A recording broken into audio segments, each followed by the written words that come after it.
भगवान और या कोई भी देवी देवता हमारे जीवन में कभी भी विघ्न नहीं डालते। फिर वो क्या होता है जो हम सुनते हैं कि शनि टेढ़ा चल रहा है, राहु टेढ़ा चल रहा है, ये क्या होता है? शनि टेढ़ा क्या है? शनि हमारे अपने कर्म है। जब कोई ये कहे ना शनि टेढ़ा चल रहा है, इसका सीधा सा मतलब तुम्हारे कर्म टेढ़े चल रहे हैं। कर्म को सही करो, तुम्हारा शनि अपने आप सीधा हो जाएगा।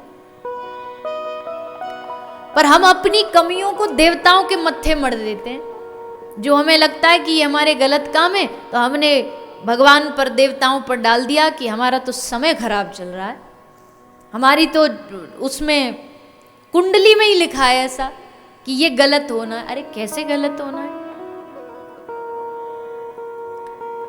कोई भी देवी देवता इतना फ्री नहीं है कि वो हमारे जीवन में आके कुछ गलत करता जाएगा, गलत हमारे जीवन में कुछ करे। किसके पास इतना समय? अपने कर्म है हमारे। कर्म प्रधान विश्व करी राखा। जो इस बात को समझ गया ना, वो बार बार शिकायत करना छोड़ देगा। यहाँ गए, वहाँ भटके, इसको दोष दिखाया। देखो, जो मानते, मेरा उनसे कोई बैर नहीं है, सबकी अपनी अपनी मर्जी है, कोई कुछ भी माने। पर अगर मुझसे कोई कहे शास्त्र अनुसार बताओ, तो शास्त्र तो भैया यही कहते हैं, तुम कर्म अच्छा करो और किसी से दुनिया में तुम्हें डरने की जरूरत नहीं। शनि देव तुम्हारे पीछे पीछे घूमेंगे। ब्रज में आज भी वृंदावन के पास शनि मंदिर बना करके अपना डेरा डाल के बैठे। ठाकुर जी के इतने बड़े प्रेमी हैं शनि देवता। तुम भजो तो सही, तुम भगवान पर विश्वास करो तो सही। कहां से दुनिया में कोई तुम्हारा कुछ बिगाड़ देगा? नहीं बिगाड़ सकता। इस दुनिया में ना तो तुम्हारा कोई कुछ बिगाड़ सकता, ना तुम्हारा कोई भविष्य बदल सकता है। अगर कोई तुमसे आके दावे करे कि हम तुम्हारे दिन बदल देंगे, हम तुम्हारे भविष्य को बदल देंगे, तो तुरंत समझ जाना यहाँ बहुत बड़ा घोटाला चल रहा है। कोई नहीं बदल सकता। इस दुनिया में एक ही इंसान है जो आपका भविष्य बदल सकता है, और वो कौन है? देखो कितने समझदार हो। पर जब समझदारी दिखाने की बारी तब भूल जाते, तब फिर ऊपर उंगली दिखाएं, हे ऊपर वाले तूने क्या किया? ऊपर वाला तो कुछ नहीं कर रहा, भगवान तो वो देख रहे, मजे ले रहे हैं दुनिया के, बैठे बैठे आनंद ले रहे हैं। करने वाले सब हमें।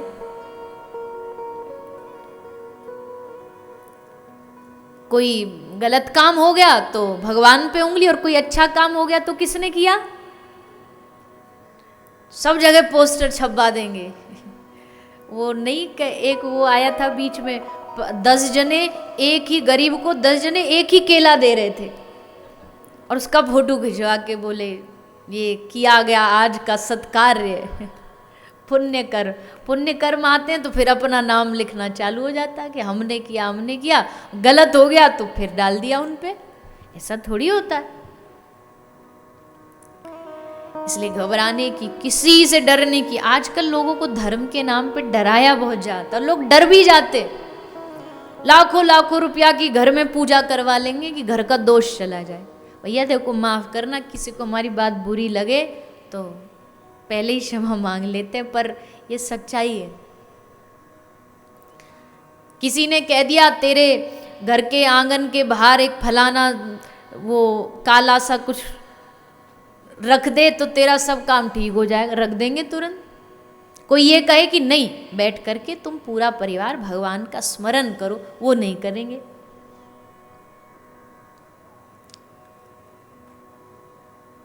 आदमी कितना डर के जीता, हर चीज में डरता है। नया घर बनाएगा तो डर रहेगा नजर ना लग जाए, उस पे घर के बाहर वो मटका लगा देते हैं काला सा, काला उस पे मुंह नाक सब बना करके। नई गाड़ी लाएंगे उसमें टायर लटका देंगे, नींबू मिर्ची लटका देंगे, नींबू मिर्ची से हमको नजर ना लग जाए। अरे भगवान पे भरोसा रखो तो सही। इतना भरोसा होना चाहिए कि दुनिया की कोई आपत्ति विपत्ति हो, मेरा हरि सामने खड़ा है। कोई दुनिया की विपत्ति मुझे छू नहीं सकती, स्पर्श नहीं कर सकती। कई तो इतने डरे जीवन में रहते, इतना डर डर के कि 10 उंगलियों में 10 ही अंगूठी होंगी उनके, ये उसकी, ये उसकी, ये उसकी, ये उसकी। एकमात्र हरि पर भरोसा, एकमात्र भगवान पे भरोसा जिस दिन हो गया, किसी से डर नहीं लगेगा, किसी से भी डरोगे नहीं। तो जीवन डर के नहीं, जीवन भरोसे से जीना चाहिए, उसके भरोसे से जीना चाहिए। तो श्री सुखदेव जी महाराज आकर के राजा परीक्षित को समझाते हैं कि देखो राजन, जो हो गया सो हो गया, तुमने संत का अपराध किया, तुमको श्राप लग गया, अब उसको तो कोई बदल नहीं सकता। मैं भी यहाँ बदलने नहीं आया हूं, मैं चाहूं, देवता आए थे, देवता अमृत का कलश लेकर के आए थे कि सुखदेव जी को कह रहे हैं ये अमृत पीने से ये राजा मरेगा नहीं। अब बताओ, जिसकी मृत्यु हो 7वें दिन और उसको मौका मिल रहा हो अमृत पीने का, कौन छोड़ देगा? पर राजा ने छोड़ा। सुखदेव जी से पूछा राजा परीक्षित ने कि अगर अमृत पी लेता हूं तो क्या फायदा है, और अगर ये कथा अमृत पी लेता हूं तो क्या फायदा है? तो सुखदेव जी ने बताया, अमृत पियोगे तो अमर तो हो जाओगे, पर मरने का डर नहीं जाएगा मन में से, और कथा अमृत पियोगे तो निडर बन जाओगे, कल मौत आ जाए कोई बात नहीं, तुम डिसाइड करो तुम्हें मरने से बचना या मरने के डर से बचना। देवता अमृत पी के रखते हैं पर फिर भी डरते, फिर भी डर लगता है। राहु ने अमृत पिया, अमृत पीने के बाद सर अलग घूम रहा, धड़ अलग घूम रहा है, न मर सकते हैं और न जिंदा, ऐसे अमृत पी के क्या करें? इसीलिए श्री दरिया जी एक संत हुए, उन्होंने लिखा, अमृत नीका सब कोई कहे, पिए बिन कोई अमर न होए। सब अमृत अमृत कहते हैं, पर यहां इतने सारे लोग आप बैठे हो, किसी ने अमृत देखा है? बताओ, देखा हो तो किसी ने? अमृत नीका सब कोई कहे, पिया पिए बिन कोई अमर ना होई। कोई कहे शशि महवास, घटे बढ़े कोई होवे नाश। कोई कहे अमृत समंदर माही, वड़वा नल क्यों सूखे ताही। कोई कहता अमृत समुद्र में है, कोई कहे अमृत स्वर्गा माही। देव पिए क्यों खिर खिर जायही, सब अमृत बातों की बात। अमृत है संतन के पास, दरिया अमृत कथा अनंता। जाको पिए अमर भय संता। दरिया जी कहते सच्चा अमृत कहाँ है? अमृत है संतन के पास, जिसको पी के, जिस कथामृत को पी करके अमर हो गए। गोपी भी कहती हैं, तब कथामृतम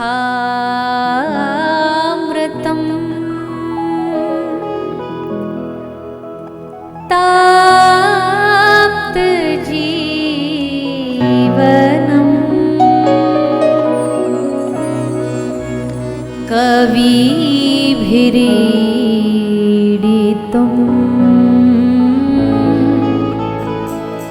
कल्मषापहम्।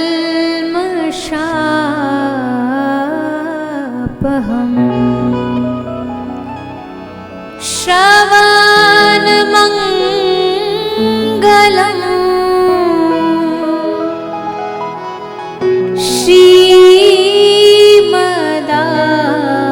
श्रीमदाततं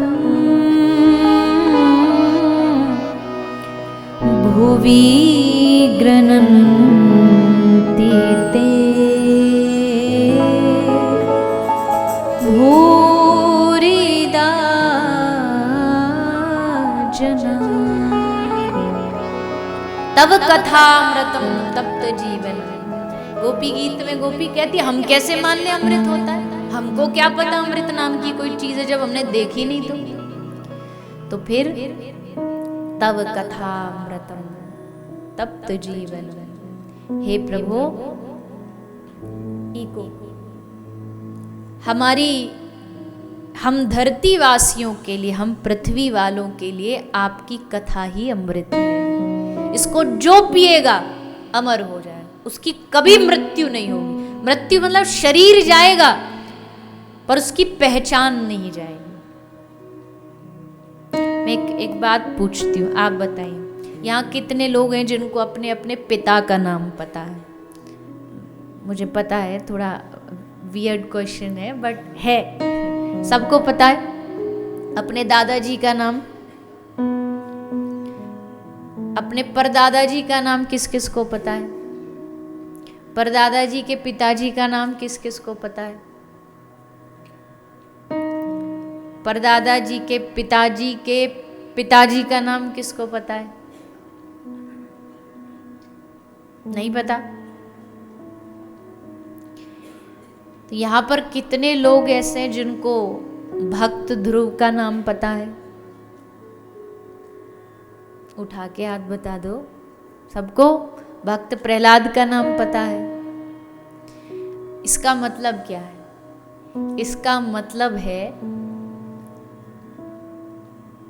केवल बच्चे बच्चे बच्चे बच्चे हो जाने से वंश चलना नहीं होता है, क्योंकि एक समय जाकर के सब नाम भूल जाते हैं, किसी को याद नहीं रहता, कोई अमर नहीं रहता। अमर कौन रहेगा?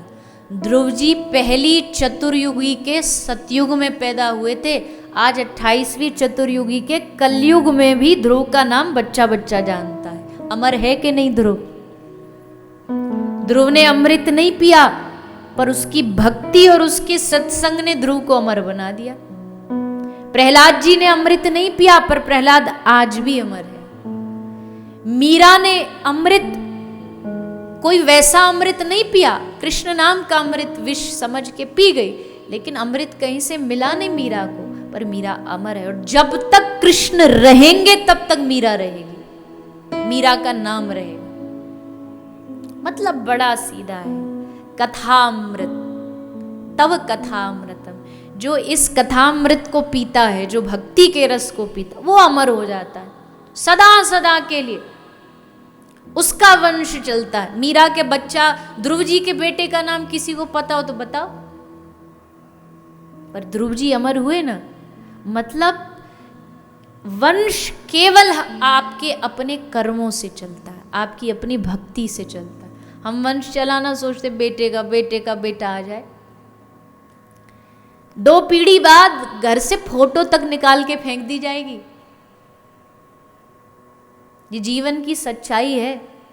2 पीढ़ियों के बाद घर के जो मॉडर्न बच्चे आएंगे ना, वो बोलेंगे ये कौन, ये बिठा रखे हैं, ये यहाँ पर तस्वीर लगा रखी है, यहाँ पर तो शो बिगड़ रही है, कोई अच्छी सी सीनरी लगाओ ना, घर में कोई घुसे तो कोई हंसता दिखे, ये कौन। ये जीवन की सत्यता है। इसलिए अपनी अमरता, अपना अमरत्व हमारे स्वयं के हाथों में। इतना जीवन में भजन करो, इतनी सेवा करो, लोक सेवा करो कि हमारे कर्मों से हम अमर हो जाएं। तो राजा परीक्षित को सुखदेव जी ने समझाया, 2 ऑप्शन है, या तो अमृत पी लो, 7वें दिन तक शक काटेगा पर तुम नहीं मरोगे, पर उसके बाद भी डरते जरूर रहोगे, कब मौत आ जाए, कब मौत आ जाए। लेकिन कथामृत पियोगे, आनंद में भर जाओगे। रस पियोगे। देखो, कथा सुनने का मतलब, भगवान की भक्ति का मतलब, कई लोग समझते हैं कि हम कथा सुनेंगे और कथा सुन के हमारे दुखों से हमें छुटकारा मिल जाएगा, जीवन में जितने दुख हैं वो खत्म हो जाएंगे। ऐसा बिल्कुल भी नहीं। और उल्टा, जितने हो सकता है ऐसा, उल्टा जीवन में पहले इतने दुख नहीं होंगे जितना कथा सुनने के बाद आ जाएंगे। कोई गारंटी नहीं है, पर गारंटी एक बात की है कि अगर तुम्हारे जीवन में कथा होगी तो लाख दुख भी आ जाए, फिर भी तुम्हें बल रहेगा, शक्ति रहेगी, भरोसा रहेगा कि उसका साथ है मेरे साथ, उसका संग है मेरे साथ, उसका हाथ है मेरे साथ। चाहे कितनी भी विपत्ति आ जाए, वो मेरा साथ नहीं छोड़ेगा। और ये कल आपने सुना महाभारत की कथा। महाभारत की कथा में बताओ, जितने दुख पांडवों के ऊपर आए, यहाँ जितने बैठे आया है किसी के ऊपर? युद्ध लड़ा है यहाँ किसी ने? अपने परिवार के सामने बाण लेकर के युद्ध लड़ा है किसी ने कि भाई हमको युद्ध लड़ना है आपसे? अज्ञातवास, लाक्षागृह में आग लगवा दी, दुर्वासा ऋषि को भेज दिया ताकि श्राप से भस्म कर दे।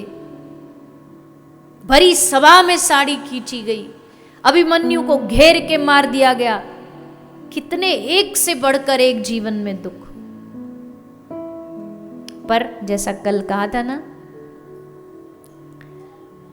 दुख का एक अच्छा पहलू ये भी है कि दुख में भगवान की याद थोड़ी जल्दी आ जाती है, दिल से आ जाती है। किसी को पता चले गाड़ी में बैठा ब्रेक फेल हो गए तो फिर देखो, फिर जो रोज जो रटा रटाया हनुमान चालीसा गाता ना, फिर वो रटा रटाया नहीं गाएगा, फिर एकदम दिल से निकलेगा। हे हनुमान जी बचा लो, हे देवी मैया बचा लो, हे परमात्मा बचा लो। इसलिए कभी कभी दुख भी जीवन में जरूरी होता है।